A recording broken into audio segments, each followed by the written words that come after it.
नमस्कार। क्या हाल है? बढ़िया है। अभी जो बात करेंगे ऑन मतलब साइट पे जो एक्सीडेंट इंसिडेंट नियर मिस होता है, इसका वजह क्या है, किन कारणों के लिए होता है और इसको हम कंट्रोल कैसे कर सकते हैं, प्रिवेंट कैसे कर सकते हैं, कैसे इससे बच सकते हैं, इसके बारे में थोड़ा चर्चा करेंगे। ठीक है। साइट पे जो इंसिडेंट एक्सीडेंट नियर मिस होता है, उसका दो मुख्य वजह होता है, दो मुख्य कारण होता है। पहला होता है ऑनसेप्ट एक्ट और दूसरा होता है ऑनसेप्ट कंडीशन। इन दो कारणों के लिए ही साइट का 98% जो इंसिडेंट एक्सीडेंट नियर मिस ये क्रिएट होता है और 2% जो है ये नेचुरली प्राकृतिकगत होता है। तो ऑनसेप्ट एक्ट क्या है ये पहले देखेंगे। ऑनसेप्ट एक्ट ये है जो सेफ्टी रूल्स रेगुलेशन को तोड़ के हम काम करते हैं, सेफ्टी नियमों को तोड़ के जहाँ जहाँ पे हम काम करते हैं, ये ऑनसेप्ट एक्ट है। जैसे ही कोई भी काम करने से पहले हमको जैसे प्रोवाइड किया जाता है, एसओपी प्रोवाइड किया जाता है, जैसे यानी जॉब सेफ्टी एनालिसिस, जिसमें कोई भी काम करने से पहले उसका हाजार्ड्स क्या, खतरा क्या होता है, इसका पीपीज क्या लेना है, उसका प्रिकॉशन क्या लेना है, ये डिटेल्स उसमें एक्सप्लेन किया जाता है। और इसको फॉलो करके अगर हम काम करेंगे तो सेफ रहेंगे। और वहाँ पे जैसे को मेंटेन नहीं किया, वो गाइडलाइंस को खिलाफ जाके हम काम किया, सेफ्टी नियम को नहीं माने, ये ऑनसेप्ट एक्ट हो गया। और ऑनसेप्ट एक्ट थ्रू अगर हम काम करेंगे तो इंसिडेंट आज नहीं तो कल, कल नहीं तो परसों कभी भी होके रहेगा। वहाँ पे इंसिडेंट नियर मिस और एक्सीडेंट होने का तय है जहाँ पे सेफ्टी नियमों का फॉलो किया नहीं जाता है। ठीक है। और ऑनसेप्ट कंडीशन क्या है? ऑनसेप्ट कंडीशन ये है जहाँ पे पहले से खतरा मौजूद है, उसको ऑनसेप्ट कंडीशन बोला जाता है। थोड़ा एग्जांपल लेके देखेंगे। जैसे कि कोई भी नया काम हम काम कर रहे हैं या कुछ भी काम कर रहे हैं, उसमें पहले से तय है कि ये काम के लिए कौन सा पीपीज का यूज करना है।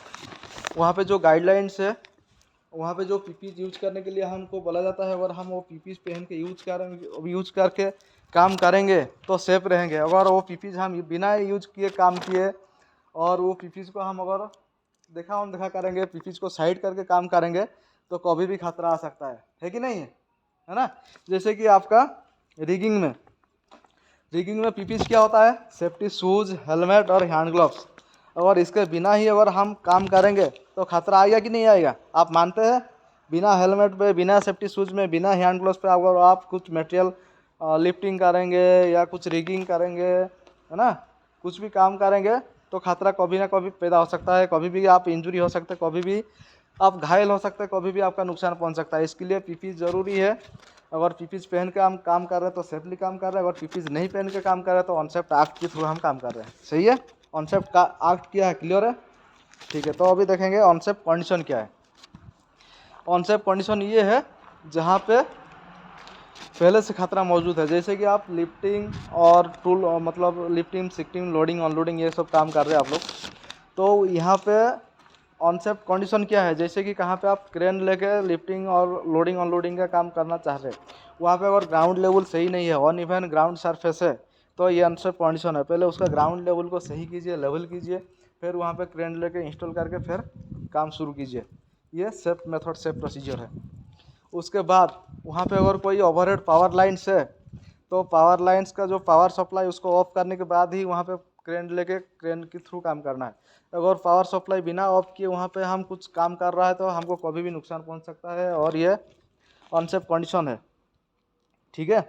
उसके बाद अगर वहाँ पे कोई स्ट्रक्चर है, हम जहाँ पे क्रेन लेके जा रहे हैं, लोडिंग अनलोडिंग का काम होगा, वहाँ पे अगर कोई स्ट्रक्चर है, अगर स्ट्रक्चर के पूरा नज़दीक हम काम करेंगे तो जो हम लिफ्टिंग करेंगे, जो हमारा लोडिंग मटेरियल है, वो वहाँ पे जो स्ट्रक्चर है उसके साथ टकरा सकता है, या क्रेन भी मतलब लोडिंग अनलोडिंग के टाइम टकरा सकता है और स्ट्रक्चर कोलैप्स हो सकता है, और मटेरियल का फाल हजार्ड्स भी क्रिएट हो सकता है ना, मटेरियल गिर भी सकता है।